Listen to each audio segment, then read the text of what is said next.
Perkenalkan, nama saya Muhammad Saidun Arwani. Di sini saya sebagai guide di Museum Jenang Mubarakpur ini. Pada kesempatan yang sangat berbahagia ini, saya akan menjelaskan ataupun memperkenalkan tentang Museum Jenang Kudus ini ya.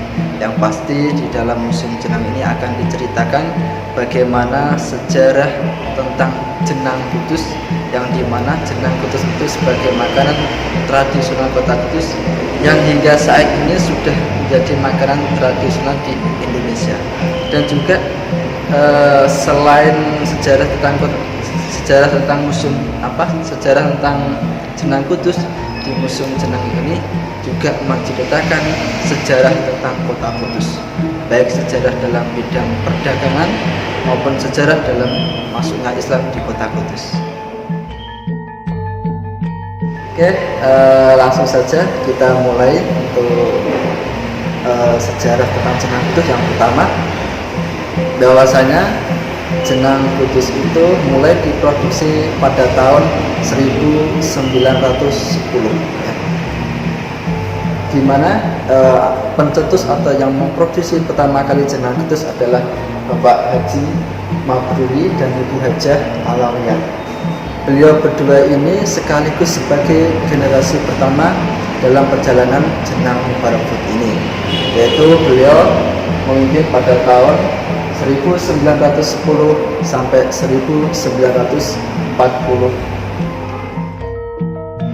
Setelah dari generasi pertama dilanjutkan oleh generasi kedua, yaitu Bapak Haji Ahmad Sohib dan Ibu Hajah Istifaiyah.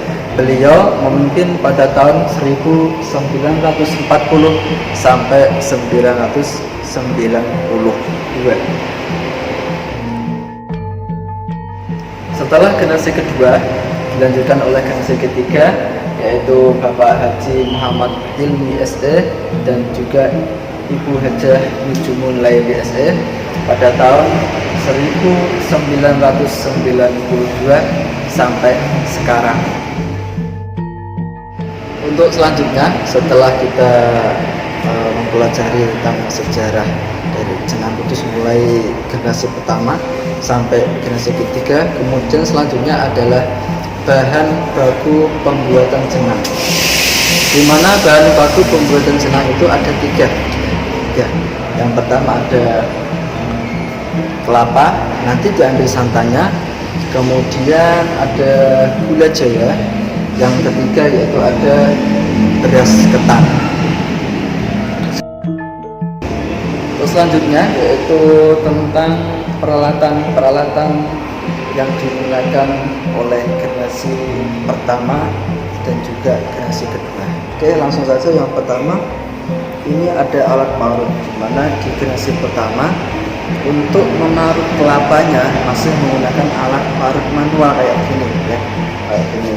Kemudian setelah ini ada perkembangan, yaitu ada alat atau mesin parut kelapa. Ada mesin parut kelapa seperti ini ya. Kemudian untuk mengambil santannya, untuk di generasi pertama masih manual ya, masih pakai alat saringan untuk memeras kelapanya atau diambil santannya. Kemudian untuk menghasilkan beras ketan yang halus atau tepung beras ketan, dulunya masih menumbuk manual, artinya masih menggunakan alat yang sederhana, masih tradisional, menggunakan lumpang ini, dan ditumbuk menggunakan alat yang namanya aluminium kayak ini. Ini dulunya untuk menumbuk beras ketan hingga halus. Ini untuk generasi pertama dan kedua.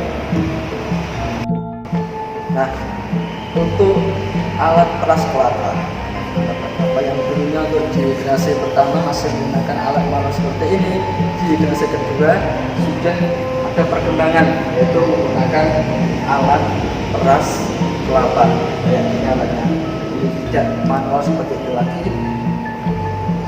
Di generasi kedua sudah memakai alat peras kelapa kayak ini. Selanjutnya yaitu proses pembuatan atau proses memasak jenang. Di generasi pertama dan kedua itu proses memasak jenang itu masih sangat-sangat sederhana dan sangat manual, yaitu semua bahan baku tadi, ada santan kelapa, ada beras ketan, ada gula jawa, kemudian dimasukkan ke dalam kawah seperti ini ya, dan diaduk-aduk menggunakan alat namanya alat susuk. Alat susuk itu dulunya untuk mengaduk jenang. Dalam proses memasak hingga matang ya, itu menghabiskan waktu selama 5 jam, tidak boleh kurang. Bisa kalau kurang dari 5 jam nanti hasilnya kurang sempurna ya. Dan dulunya juga alat bakarnya menggunakan kayu bakar. Bukan kayu bakar kayak gini. Kayu bakarnya tidak boleh sembarangan, harus kayu bakar yang mempunyai panah yang maksimal. Tidak boleh kepanasan, tidak boleh panahnya kurang. Nah, di sini kami menggunakan kayu jati. Kita mengetahui tadi bagaimana proses dan juga peralatan yang digunakan oleh generasi pertama, yang kedua di mana masih menggunakan alat dan proses yang sangat manual. Untuk generasi sekarang yaitu generasi ketiga, semua peralatan, semua proses sudah menggunakan mesin semuanya, mulai peras kelapa, mulai dari pengaduk tepung untuk memasak jenang, semuanya sudah menggunakan mesin kayak gini.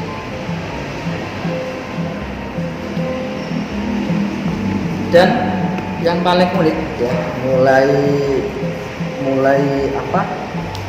jenang diproduksi yaitu pada tahun 1910 sampai sekarang ya, ada satu hal yang tidak bisa kita tinggalkan. Apa itu? Alat bakarnya.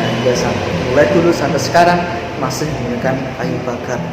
Walaupun sekarang sudah canggih ada gas, tapi kami tidak menggunakan gas, tetap memakai kayu bakar karena untuk menjaga cita rasa jenang itu sendiri.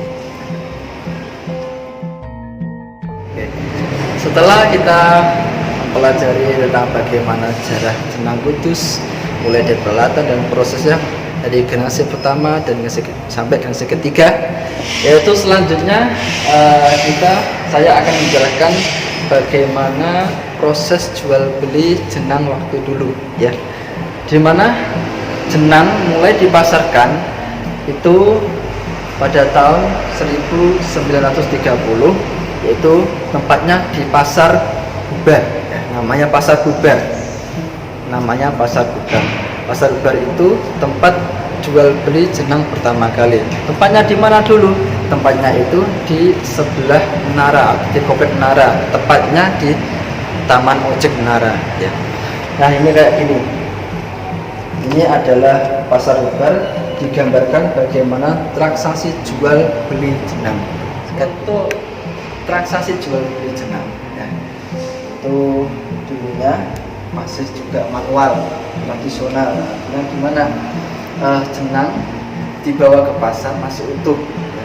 Masih utuh. Ketika ada yang beli baru dipotongkan. Atau dulunya itu belum dibungkus dulu dari rumah, belum, masih utuh, jadi dibawa ke pasar langsung. Ketika ada yang beli berapa kilo nanti baru dipotongkan kayak gini. Untuk bungkusnya dulu juga masih menggunakan